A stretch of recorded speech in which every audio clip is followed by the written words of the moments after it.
It's me, Jessica fucking Bieber. So I'm kind of in my feelings right now, and I was just kind of like looking back at my entire life and just thinking like, wow, I really had like a YouTube channel which had like a decent following for a bit, and then I stopped. The reason being why I stopped was for a few reasons, and I kind of hate how my channel just kind of like whittles away with like no ending, and how there's no really a proper reason on why I stopped making K-pop videos properly and stuff like that. So I just thought I would make this video today to talk about why I stopped making K-pop content regularly. And I just think it'll be nice for me to just pretty much get my feelings out in the open about this, because it's something that I still think about a lot. So I think the start of my K-pop channel was literally built off of not giving a fuck, having opinions that I didn't care about people thought about, kind of having edgier having an edgier sense of humor, and just truly just not giving a fuck and kind of like being a bit mean. So I feel like my channel was already built up on toxicity to begin with, which was funny at the time for me because I started my channel at around 16. Now I'm 23. So at the time, like, I feel like every teenager goes through that phase where they're like bitchy and mean, and they think it's like hilarious and funny. But now I'm at that stage in my life where I'm just like, I think it's cringe. It's just embarrassing. Once my channel got to over like 20k subscribers, I started taking it a bit more seriously because I was able to make money from it as well. And K-pop YouTube was a very early thing, around 2016 to 2018. My first video blowing up was the K-pop unpopular opinions trend, which was literally like, and I don't want to toot my own horn, but I literally started that trend. I was like one of the first people to ever make that video, and it just completely blew up on K-pop YouTube.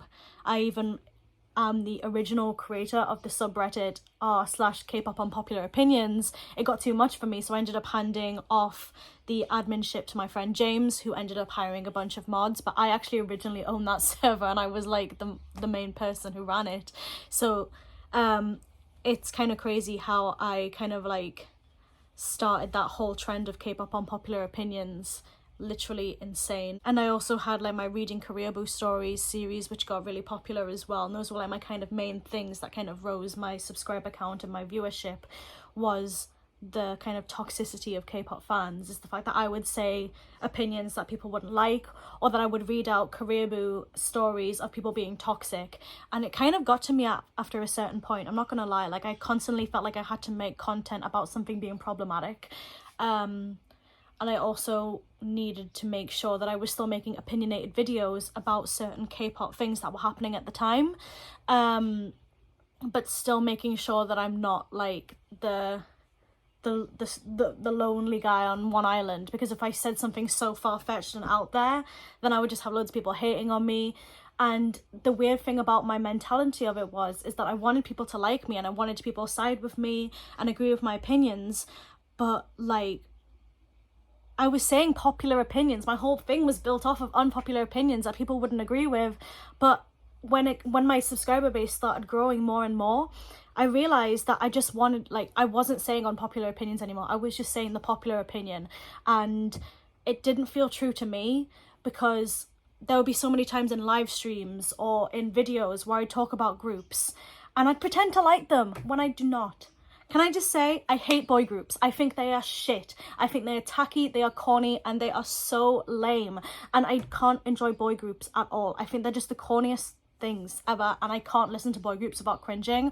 The only boy group that I have ever been able to properly enjoy is EXO, only because they were my girl group, my boy group growing up. I've liked EXO since I was like 12, and I grew up with them. And even when I listen to like some of EXO's music, like Monster or Mama, or like their edgier music videos where they're trying to act all tough and serious and hardcore, I also get that same embarrassment.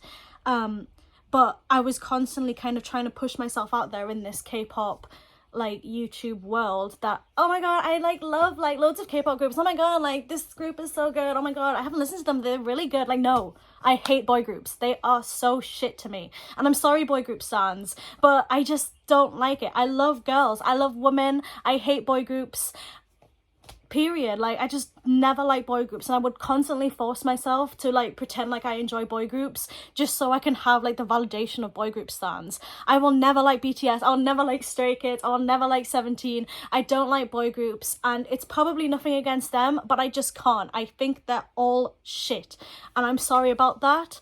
And the like YouTuber me from like 12 years ago is like quivering at the idea of just me saying I don't like boy groups because I think they're shit, but I just don't care anymore. I don't have an online presence anymore apart from like making TikToks about Genshin and art, which is what I really, really, truly enjoy now. I still love K-pop like so much, but K-pop YouTube for me is just not it.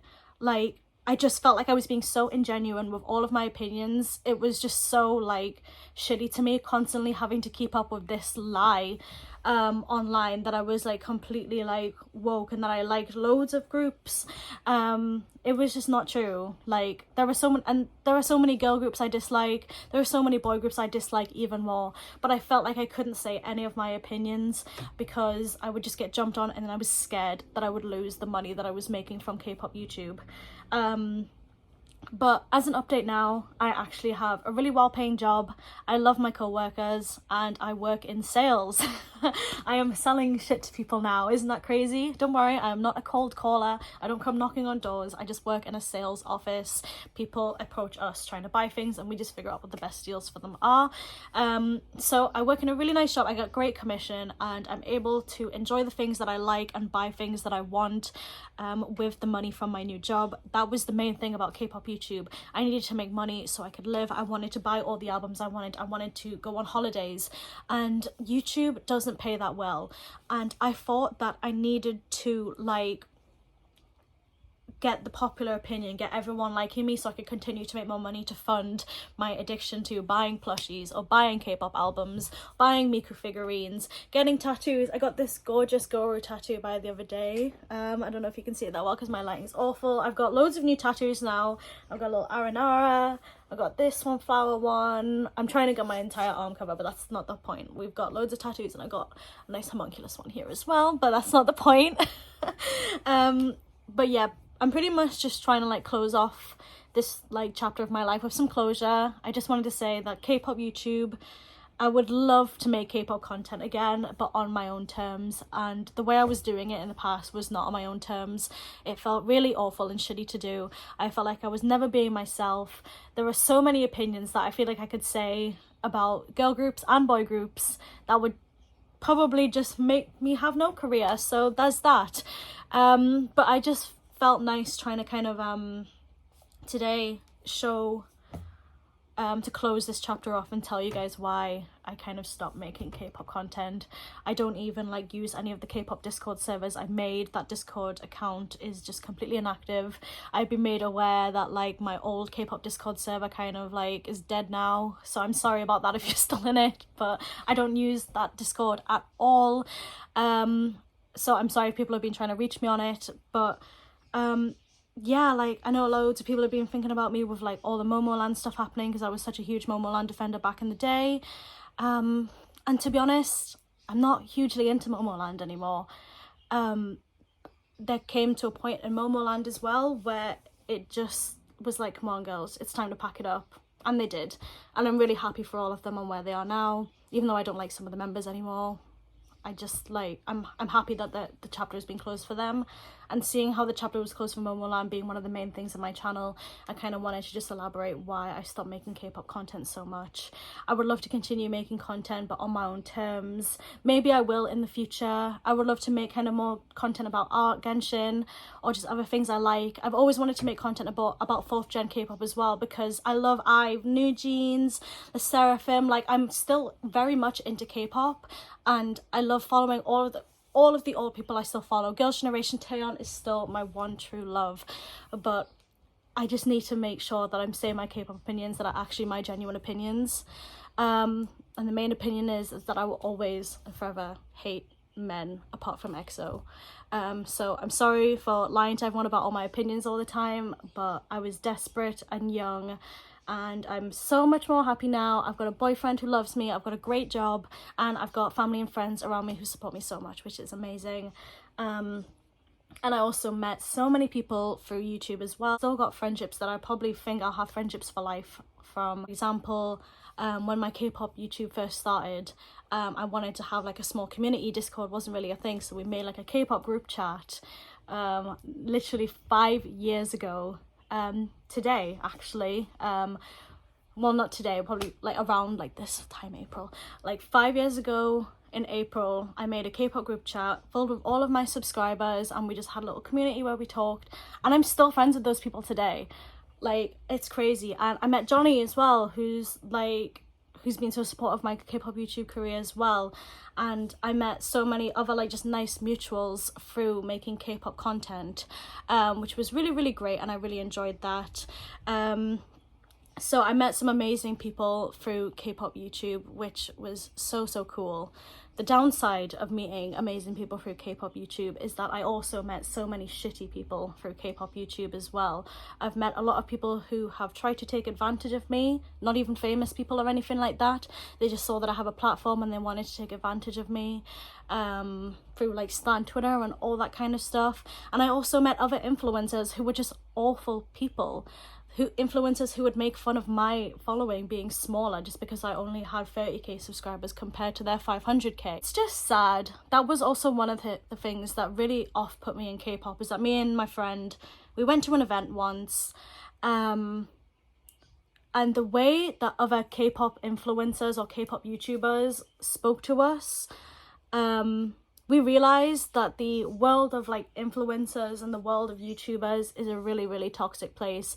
And I remember I was in the hotel at night. It was actually like 3 a.m.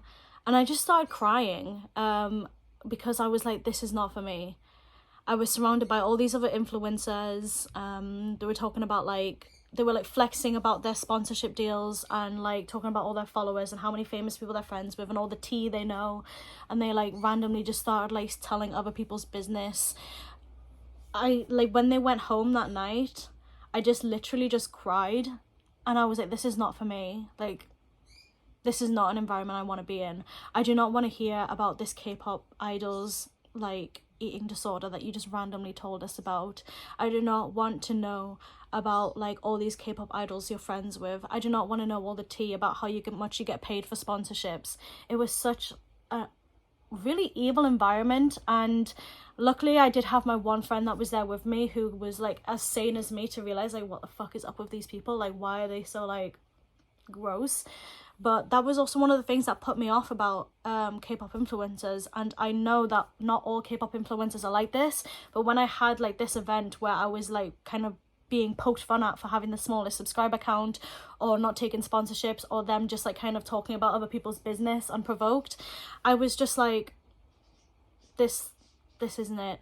And that was one of the things that also kind of off-put me about K-pop YouTube, is that I was kind of scared I was going to become into one of those people that I had experience with, and it was just not it. It was so toxic. Everyone was kind of talking about each other behind each other's back.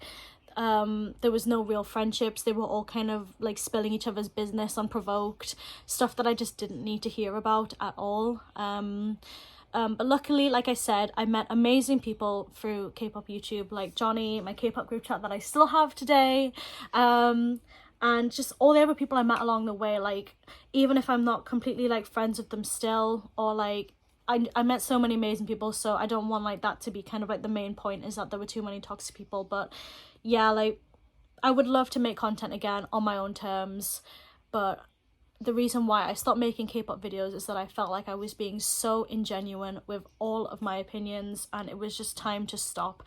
I couldn't take it anymore, and it was time for me to take a break. That's why I tried to make Genshin content. It didn't really stick because obviously all my subscribers were subscribed for K-pop content.